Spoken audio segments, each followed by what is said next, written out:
Hello hi everyone, welcome back to simple blogs with Durga.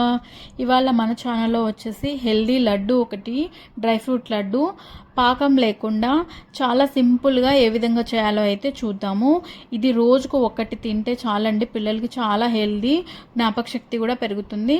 అయితే ప్రాసెస్లోకి అయితే వెళ్ళిపోదామా. ముందుగా అయితే ఇక్కడ నేను చూపిస్తున్నా కదా, మన దగ్గర ఉన్న ఏ డ్రై ఫ్రూట్ కూడా వేసేసుకోవచ్చు. వాల్నట్స్ ముందుగా, తర్వాత ఒక కప్పు బాదం పప్పు, అరకప్పు జీడిపప్పు, సన్ఫ్లవర్ సీడ్స్, కిస్మిస్లు, గుమ్మడి గింజలు, ఒక కప్పు బెల్లం, తరిగిన బెల్లం అనమాట. అంతే. గ్యాస్ ఆన్ చేసేసుకొని ఒక స్పూన్ అయితే 2 స్పూన్లు అయితే నెయ్యి వేసాను.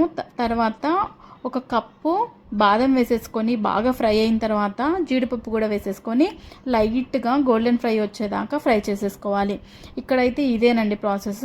బాగా ఫ్రై అయితే మంచిగా టేస్ట్గా ఉంటుంది లడ్డు.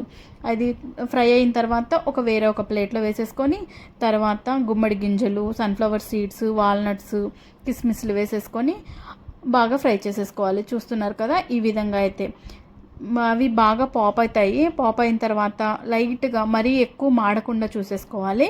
ఇలా ఫ్రై అయిన తర్వాత ఈ ప్లేట్లో వేసేసుకొని బాగా చల్లారిన తర్వాత మాత్రమే మిక్సీలో వేసేసుకోవాలి.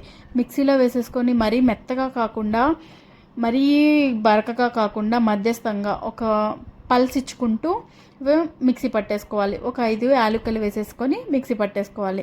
చూసారు కదా, ఈ విధంగా. తర్వాత మధ్యలో బెల్లం అయితే ఒక కప్పు వేసేసాను. వేసిన తర్వాత అది కూడా పల్స్ ఇచ్చుకుంటూ మిక్సీ పట్టాను. తర్వాత దాన్ని అయితే ఒక ప్లేట్లో ట్రాన్స్ఫర్ చేసేసుకొని చేతికైతే ఇలా నెయ్యి అప్లై చేసేసుకొని ఇలా కొంచెం కొంచెం పోర్షన్స్గా తీసేసుకొని లడ్డూలు చుట్టేసుకోవడమేనండి. చాలా ఈజీగా అయితే ఈ ప్రాసెస్ అయిపోతుంది. పాకము చేసే పని లేకుండా, బెల్లం కరిగించే పని లేకుండా ఇలా డైరెక్ట్గా అయితే లడ్డూలు అయితే చేసేసుకోవచ్చు. చాలా హెల్దీ లడ్డు కూడా ఇది. రోజుకొకటి పిల్లలు పెద్దలు ఎవరైనా తినొచ్చండి. దీంట్లో బెల్లం వాడుతున్నాం కాబట్టి షుగర్ పేషెంట్స్ కూడా ఒకటి తినొచ్చు, ప్రాబ్లం ఏం లేదండి. చాలా మంచిది కూడా హెల్త్కి. మనకి లేడీస్కి చాలా మంచిది. నడుము నొప్పి రాకుండా, హార్మోన్ ఇన్బ్యాలెన్స్ ఇట్లాంటివి లేకుండా, హెయిర్ పెరగడానికి కూడా చాలా మంచిది. నచ్చితే లైక్ చేయండి. Thank you for watching.